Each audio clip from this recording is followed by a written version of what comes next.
سنتے ہیں اردو میں خصوصی اپڈیٹ۔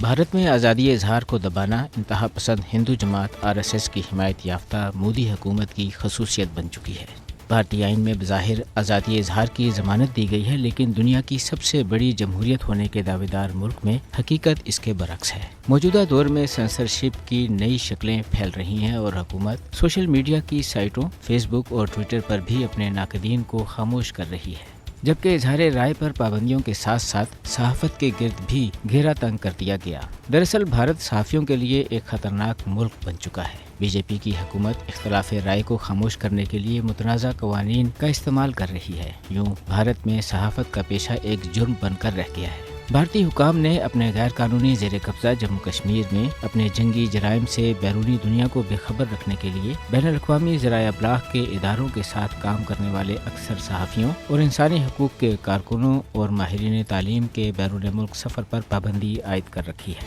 جبکہ انتہا پسند جماعت RSS کی ہندوتوا بریگیڈ نے صحافیوں کو ڈرانے اور دھمکانے کا پورا ماحول بنایا ہے، جس پر بین الاقوامی ادارے اپنے تحفظات کا اظہار کرتے رہتے ہیں۔ رپورٹرز وداؤٹ بارڈرز نے بھارت کو صحافیوں کے لیے خطرناک ملک قرار دیتے ہوئے کہا کہ بھارت میں صحافی ہر قسم کے حملے حتیٰ کہ پولیس تشدد کا بھی شکار ہیں۔ انہیں کالے قوانین کے تحت قتل کی دھمکیوں، گرفتاریوں، مار پیٹ اور جھوٹے مقدمات کا سامنا ہے۔ صحافیوں کو پولیس اسٹیشن اور فوجی کیمپس میں طلب کر کے پوچھ گچھ کرنا، ان کے گھروں پر چھاپے مار کر اہل خانہ کو ذہنی دباؤ کا شکار کرنا، موبائل فون اور لیپ ٹاپ سمیت دیگر ڈیوائسز قبضے میں لینا اور صحافیوں کو ذہنی اور جسمانی تشدد کا نشانہ بنانا روز کا معمول بن چکا ہے۔ رپورٹرز وداؤٹ بارڈرز اور انٹرنیشنل فیڈریشن آف جرنلسٹس نے بھی بھارتی حکومت سے مطالبہ کیا ہے کہ صحافیوں کو آزادانہ طور پر کام کرنے کی اجازت دی جائے، جبکہ ان کے خلاف جعلی مقدمات ختم کرتے ہوئے گرفتار صحافیوں کو فوری طور پر رہا کیا جائے۔ بھارت میں اظہار رائے کی آزادی کو دبانے اور صحافتی پابندیوں پر دنیا کو مودی حکومت کا محاسبہ کرنے کے لیے فوری طور پر قدم اٹھانا چاہیے،